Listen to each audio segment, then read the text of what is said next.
The Sierra Nevada is currently grappling with one of the most significant winter weather events of the decade. A powerful atmospheric river, combined with a frigid Arctic air mass, has transformed the town of Mammoth Lakes into a frozen fortress, leaving residents and officials struggling to manage record-breaking snowfall, hurricane-force winds, and complete logistical isolation.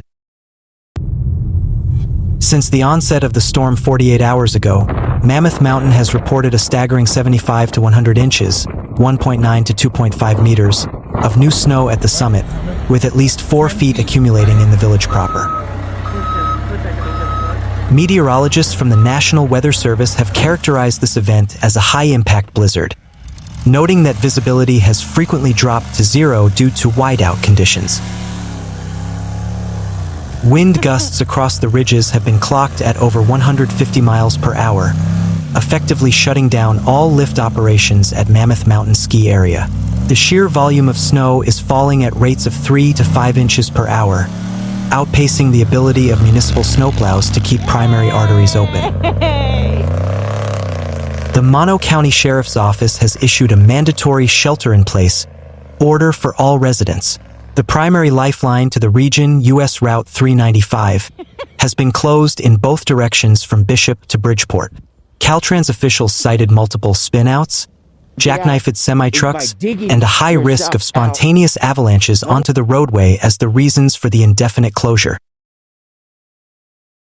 We are seeing snow accumulation that reminds us of the record-breaking 2023 season, said a Caltrans spokesperson. Our crews are working 24/7. But the wind is blowing the snow back onto the roads as fast as we can clear it. It is simply not safe for travel. Mammoth Yosemite Airport has canceled all incoming and outgoing flights, and local transit services have suspended operations until further notice. The Eastern Sierra Avalanche Center has raised the danger level to extreme level 5 of 5. The heavy, dense snow, often referred to as Sierra cement, is sitting atop a weaker, crystallized layer of older snow, creating a primer for massive slides. On Tuesday evening, a small residential avalanche was reported in the proximity of Old Mammoth Road. While no injuries were reported, several vehicles were buried, and one garage door was breached by the force of the snow. Search and rescue teams are on high alert but have urged the public to stay indoors, as any rescue operation in these conditions puts first responders at grave risk. For the 7,000 permanent residents of Mammoth Lakes, life has ground to a halt. Power outages have been reported in various neighborhoods as heavy snow-laden branches have snapped power lines. Southern California Edison crews are standing by, but deep snow drifts, some reaching the second story of homes, are making access to transformers nearly impossible. Local grocery stores have seen shelves stripped of essentials like bread, milk, and batteries. We've had our front door blocked twice today by snow drifts, said Sarah Jenkins, a local shop owner.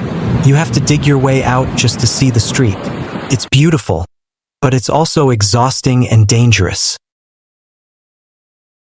While Mammoth Lakes thrives on white gold, this storm may be too much of a good thing. The total shutdown of the ski resort during a peak period represents a loss of millions of dollars in revenue. However, resort officials are looking at the silver lining. Once the storm passes and the slopes are mitigated for explosives/avalanches, the base layer will likely ensure the resort stays open well into the summer months. The NWS predicts that the snow will continue through Thursday night, with a secondary, colder front expected to arrive by Friday morning. This will bring even lower temperatures, dropping into the single digits Fahrenheit, increasing the risk of frostbite and pipe bursts. Do not attempt to drive. Most emergency calls are currently coming from stranded motorists who ignored road closures. Ensure that heater vents and water heater exhausts are clear of snow to prevent carbon monoxide poisoning. Be cautious of roof avalanches. Thousands of pounds of snow can slide off metal roofs without warning. Keep devices charged and monitor local Mono County emergency alerts. As the town waits for the sky to clear, the community remains resilient. In Mammoth Lakes, the mountains dictate the pace of life, and right now, the mountains are demanding total silence and respect.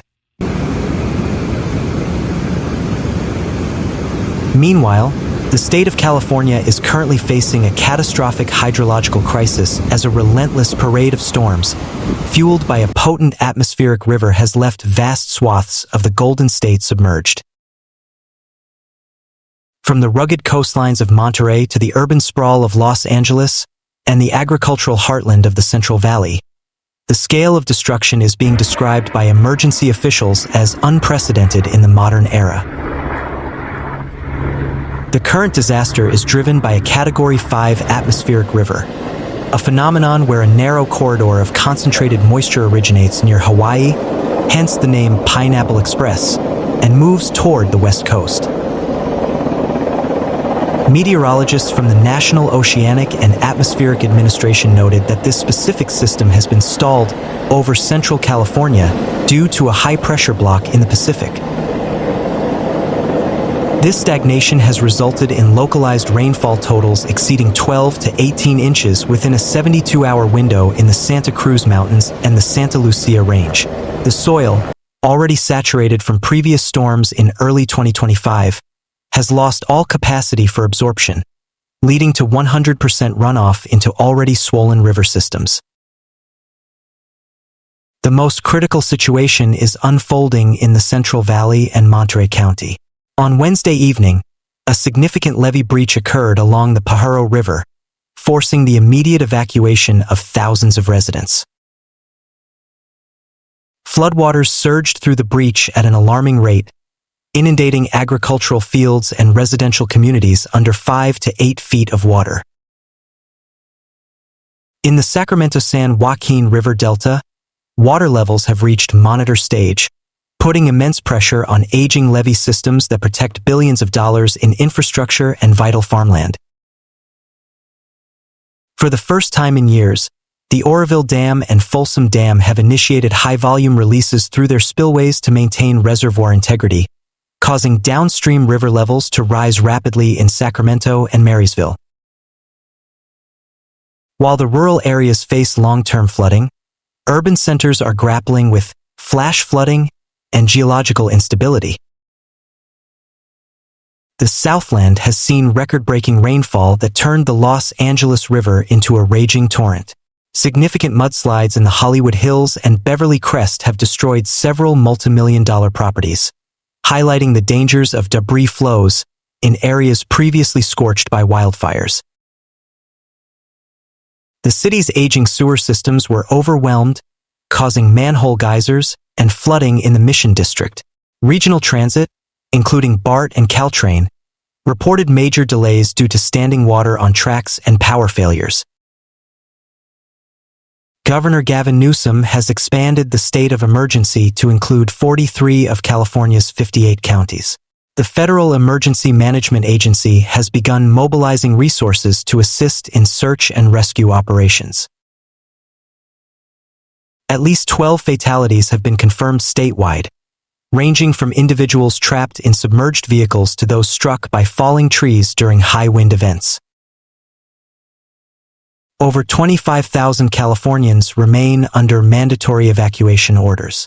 "We left with nothing but our dogs and the clothes on our backs," said Maria Rodriguez, a resident of the flooded Tulare Basin. The economic impact on California's $50 billion agricultural industry is expected to be staggering. Thousands of acres of strawberries, lettuce, and almond orchards are currently underwater, which experts warn will lead to a spike in food prices across North America later this year. There's a creek on either side of it, and